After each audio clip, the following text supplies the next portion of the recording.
अपनी महंगी गाड़ी से बिना नहाए आने वाला ये लड़का सिद्धार्थ है। सिद्धार्थ कॉलेज आकर ही ब्रश करता है और जब चाहे क्लास में घुसता है, वो भी बिना रोक टोक। उसे कॉपी किताब की भी जरूरत नहीं, बाजू वाले से एक पन्ना और पेन लेकर काम चल जाता है। थोड़ा सा लिखने के बाद ही उसका हो गया और वो बाहर चला गया। उसके कॉलेज आने के तरीके भी रोज अलग अलग होते, कभी कार कभी ऑटो तो कभी पैदल, पर मुंह में ब्रश जरूर होता। एक बार ब्रश नीचे गिर गया तो उसने वहीं पेड़ से एक डंडी तोड़कर दातून शुरू कर दी। फिर बीच क्लास में जाकर पन्ने पर कुछ लिखा और जाने लगा, लेकिन इस बार टीचर ने पकड़ लिया और कहा, बताओ क्या पढ़ा। तब सिद्धार्थ ने जो बोलना शुरू किया कि उसे सुन गूगली बाबा भी शर्मा जाए। अभी तक जो लोग उसे गधा समझ रहे थे वे उसका नॉलेज देख हैरान रह गए। कॉलेज में वो अधिकतर किताबों में खोया हुआ ही पाया जाता और यही कारण था उसके रोबोटिक टाइप होने का। सिद्धार्थ की हिस्ट्री। सिद्धार्थ का जन्म एक बेहद अमीर परिवार में हुआ। उसके पिता ने अपने घर में ही एक लाइब्रेरी बना रखी थी। सिद्धार्थ की माँ जब व्यस्त होती तो उसे पिता के पास छोड़ देती। वे उसे गोद में बिठाकर किताबें पढ़ा करते। जैसे जैसे उसकी उम्र बढ़ रही थी उसका भी किताबों में इंटरेस्ट आने लगा था। हाल यह था कि वो खिलौनों से खेलने के बजाय किताबों के बीच बैठा रहता। उसे खाते समय भी किताब पास में चाहिए होती। घर के लोग उसकी किताबों के प्रति इतनी रुचि देखकर बहुत खुश थे, मगर सिद्धार्थ की माँ उसे एक नॉर्मल बच्चे की तरह देखना चाहती थी। वो उसे खेलने के लिए जबरदस्ती बाहर भेजती, लेकिन वो किसी भी तरह वापस लाइब्रेरी में जाकर बैठ जाता। एक दिन ऊपर से किताब निकालते समय सीढ़ियों से गिरने के कारण उसके हाथ से खून बहने लगा, लेकिन चिंता की बात यह थी कि उसके चेहरे पर जरा भी दुख दर्द के भाव नहीं थे। उसने लॉजिक दिया कि रोने से यह ठीक नहीं हो जाएगा, किताबों के बीच ही उसका जीवन गुजर रहा था। फिर एक दिन जब वह स्कूल से वापस आया तो देखा कि दादाजी गुजर गए हैं। पिता ने उसे गले लगाकर रोना चाहा, लेकिन सिद्धार्थ ने उन्हें दूर हटाते हुए कहा कि क्यों ओवर एक्टिंग कर रहे हो पापा, दुनिया में पहली बार कोई मरा है क्या।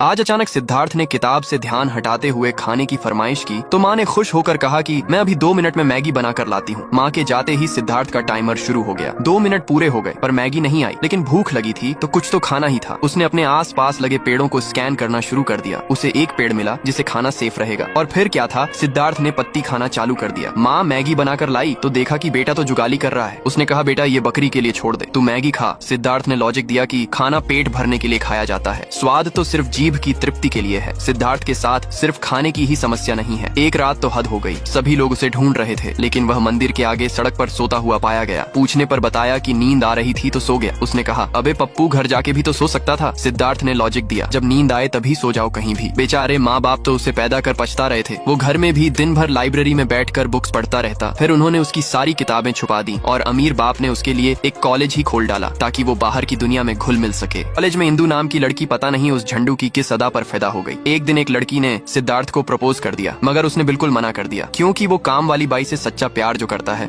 इंदू ये सब ड्रामा देख रही थी। उसकी सहेली ने कहा, क्यों उस एड़े के चक्कर में पड़ी हो तुम। एक दिन सर ने उसे कॉलेज में होने वाली एक प्रतिस्पर्धा के बारे में बताया। शहर के सारे ज्ञानवान बुद्धिमान इसमें हिस्सा लेंगे, लेकिन ये सिद्धार्थ के लिए पहली बार नहीं है। आखिर हर बार वही तो विजेता बनता है। इस बार इंदू भी प्रतिस्पर्धा में हिस्सा ले रही थी। पहले एक निश्चित समय में लिखित टेस्ट देना होगा। टेस्ट खत्म हुआ और विजेताओं के नाम घोषित किए गए। आश्चर्यजनक रूप से पहली बार किसी ने सिद्धार्थ को टक्कर दी थी। अब इंदू और सिद्धार्थ को भाषण देना होगा, जिसके बाद विजेता का नाम फाइनल होगा। सिद्धार्थ ने भाषण में वही सब रोबोटिक टाइप बातें कही, जैसे जीवन में भावनाओं की कोई अहमियत नहीं, महत्वपूर्ण है सिर्फ लॉजिक। इंदू को उसकी बात बिल्कुल पसंद नहीं आई। अपने भाषण में इंदू ने उसे जवाब देते हुए कहा, लॉजिक जरूरी है पर भावनाएं ही हैं जो हमें इंसान बना